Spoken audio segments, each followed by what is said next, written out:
সমস্ত নবী আলাইহিস সালাতু ওয়াস সালাম পৃথিবীতে এসেছিলেন,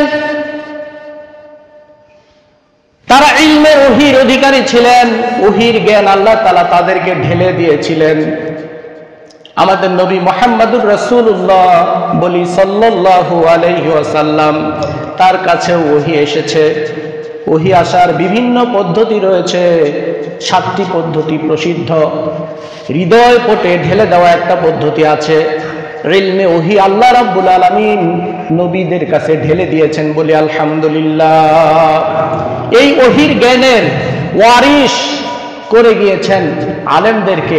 দিন থেকে বলেন আলহামদুলিল্লাহ। আলেমরা এই ওহীর জ্ঞানের ওয়ারিশ।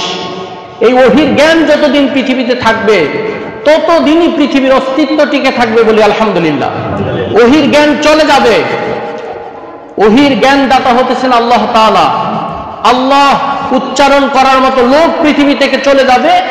এক মুহূর্ত কাল আল্লাহ তাআলা এই পৃথিবীকে রাখবেন না, পৃথিবীকে ধ্বংস করে দিবেন।